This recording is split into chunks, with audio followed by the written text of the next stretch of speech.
जयाभाऊच्या माध्यमातून या ठिकाणी ही 15 कोटीची वास्तू देवाभाऊच्या आशीर्वादाने या ठिकाणी उभा राहत आहे. आणि खरोखर जयाभाऊ ग्रामीण विकास मंत्री झाल्यानंतर संपूर्ण महाराष्ट्रामध्ये त्यांनी कामाचा एवढा झपाटा लावला की घरकुलसाठी 2,10,000 रुपये पर घरकुलला द्यायचा निर्णय घेतला. आमचे डेप्युटी शिव शिंदे साहेब 2 दिवसापूर्वी माझ्या गावात आलेले होते. मी त्यांच्याबरोबर कार्यक्रमाला भाव गेलो आणि घरकुल आम्ही बघायला गेलो.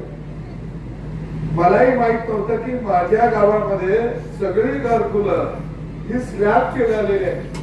कुणी पत्र्याचं कौलारू बांधलं नाही. म्हणजे एवढी मोठी रक्कम दिल्याबरोबर लोकांनी घरकुलं उभा केली. निश्चितच आपण जयाभाऊ मंत्री झाल्यानंतर एक सभागृहामध्ये घोषणा केली की मी पहिल्यांदा जो काही जिल्हा परिषदेमार्फत निधी जाईल तो गावातल्या स्मशानभूमीला जाईल आणि प्रत्येक गावामध्ये चांगल्या स्मशानभूमी असल्या पाहिजे त्या. दुसऱ्या बाजूला मुख्यमंत्री समृद्ध पंचायत राज अभियान, बरोबर या अभियानाच्या माध्यमातून महाराष्ट्रातले सगळे लोकप्रतिनिधी, सरपंच आणि सगळं गाव एक रूपानं कामाला लागले. अनेक गावं आज महाराष्ट्रामध्ये काम करत आहेत. मी गोपीचंदला पडळकर माझे सहकारी आमदार असले तरी कामाला बाप माणूस आहे आणि तसा हुशार माणूस आहे. त्याला कळतं नेमकं काय करावं कुठं काय. जत तालुक्याला देवभूमी म्हणून घोषणा केली. ती घोषणा कोणाला करायला लावली? जयाभाऊला. का करायला लावली? तर देवस्थानला पण देवभूमी बनवायची असेल तर भाऊ देऊ शकता. या बरोबर भाऊला पकडलं आणि घोषणा करायला लावली. आता भाऊची जबाबदारी आहे 33-35 मंदिरांचा या ठिकाणी विकास करायचा. आणि म्हणून भाऊनी आम्ही मागितलं आणि कधी दिलं नाही असं. पण भाऊ मी बघितलं गोपीचंद पडळकर आपला सगळ्यांचा लाडका कार्यकर्ता, परंतु पाटबंधारे खात्याचा निधी खेचून आणला, नगर विकासचा निधी खेचून आणला, बांधकाम विभागाचा निधी खेचून आणला. म्हणजे जत तालुक्यामध्ये 100 वर्षात जेवढा विकास झाला नाही तेवढा 1.5 वर्षामध्ये गोपीचंद पडळकर यांनी केला.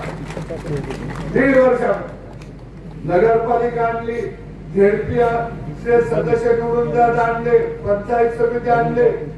म्हणजे मी तर म्हणतो आजच्या योगातला सरसेनापती मल्हारराव होळकर कोण असेल तर त्याचं नाव गोपीचंद पडळकर आहे.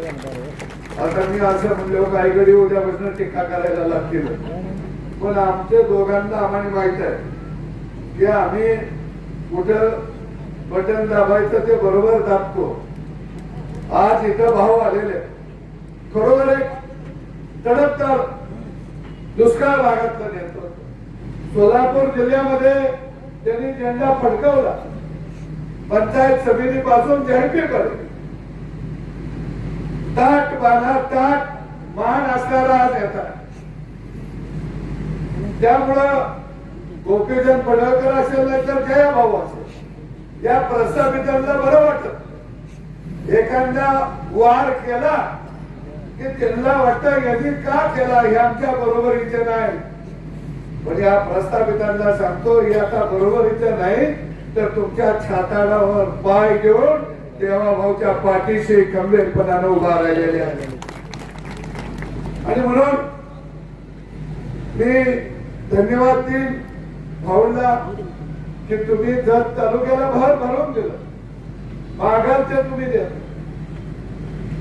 गोपीचंद पडळकर साहेबांचा अर्ज आला, तातडीनं कार्यवाही करावी, तातडीनं प्रस्ताव सादर करावा.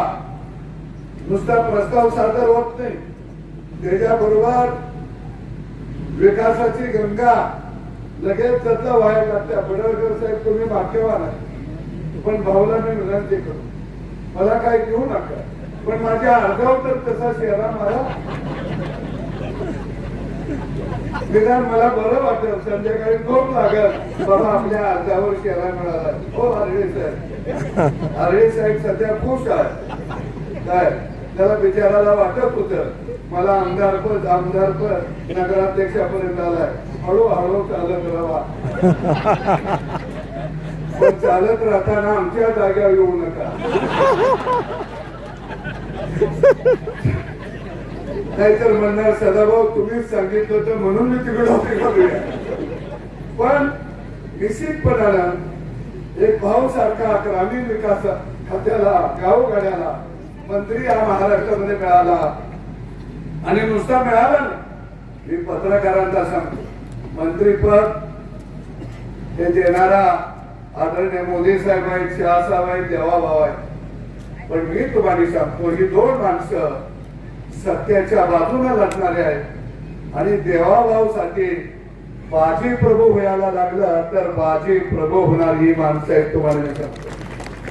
कारण आम्हा सगळ्यांना गोपीचंद पडळकर असतील मी असेल, आम्हाला एकच अपेक्षा आहे की आमचा नेता जो सर्वसामान्य माणसाला बरोबर घेऊन या महाराष्ट्राचा विकास करतोया, प्रस्थापितांना काढायचं हिंमत टाकून प्रस्थापितांच्या विरोधामध्ये विस्थापितांना घेऊन जातोया, हे नेतृत्व जपलं पाहिजे. हे नेतृत्व विस्थापिताचं आहे.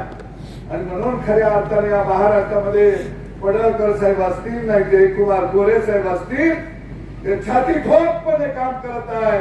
कारण आम्हाला देवाभाऊचा विकासाचा मंत्र गावागावामध्ये घेऊन जायचा आहे. पडळकर साहेब तुम्ही तरुण आहे, अजून तुम्ही एवढं तरुण आहे की अजून लग्नाच्या वयात बी आलेलं नाही, किती तरुण आहे. त्यामुळे तुम्ही चिंता करू नका. तुम्हाला सुद्धा जया भाऊच्या मागोमाग निश्चितपणानं चांगल्या पदावर तुम्ही जाचीला म्हणजे गणित काळ्या वाजवायला लागलं. पण तुम्ही दोघं कितीही वर जावा, जाताना मला दाबत गणित जाया तर मी मागत राहील,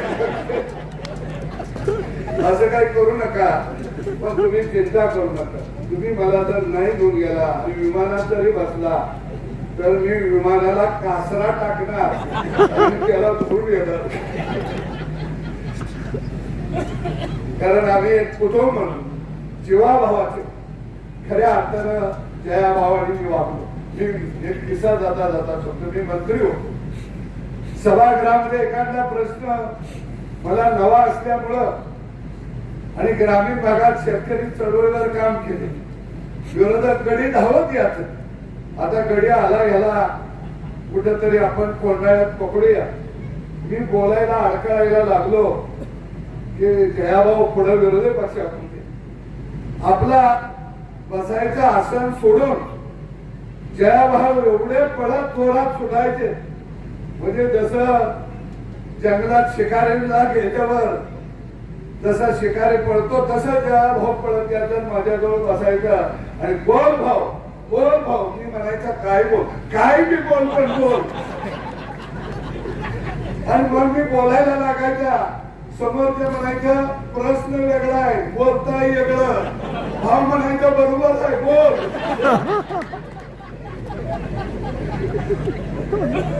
आणि मी बोलत राहायचा. पुढचे खाली शांत झाले की मग माझ्या लक्षात याचं असं दाबूनच इथं बोलायचं असतं. काही हरकत नाही भाऊ, तुम्ही आला, तुम्ही आमच्या बरोबर आहात. पण एक भाऊ तुम्हाला सांगतो की तुम्ही एका खात्याचे मंत्री आहात, ग्रामीण विकास खात्याचे मंत्री आहात. पण भाऊ मी या व्यासपीठवरनं या देवभूमीवरनं शब्द देतो की हा गोपीचंद पडळकर आणि सदाभाऊ खोत हा जयाभाऊ साठी रक्ताचं पाणी करायला सुद्धा मागं पुढे पाहला. याचं कारण आहे की बहुजन समाजातली प्रस्थापितांच्या विरोधामध्ये तुम्ही लढत आलाय. तुमचा संघर्ष आम्ही जवळ बघितला आणि म्हणून खऱ्या अर्थानं इथं माझा सहकारी गोपीचंद हा संघर्ष आपला नेतृत्व आहे. काय सगळ्यांना या जिल्ह्यामध्ये त्यांचं बरं वाटत नाही. पण मी त्याला म्हणतो त्या टक्याने वर्षानुवर्ष गावाच्या गावात चिराग केली, ती सामान्य माणसाचा अपमान केला, मारहाण केली, त्यांच्यावर वार करण्याची हिंमत या सांगली जिल्ह्यामध्ये जर कोणाची आता असेल तर ते फक्त गोपीचंद पडळकर यांच्या काय काय गडी मला म्हणते ते जरा लय बोललं, मी म्हणतो आता जरा जास्त बोलायला सांगतो, कारण खऱ्या अर्थानं दूरदृष्टी विजय असणारा आमदार या तालुक्याला मिळाला. प्रत्येक कामामध्ये रात्र दिवस झोकून देऊ मंत्रालयामध्ये हा व्यक्तिमत्व या ठिकाणी काम करत असतो. मी आदरणीय गोपीचंद पडळकर साहेबांच्या विकास कामाला मनापासून हार्दिक शुभेच्छा देतो. इथे संपलो. Press the bell icon on the YouTube app and never miss another update.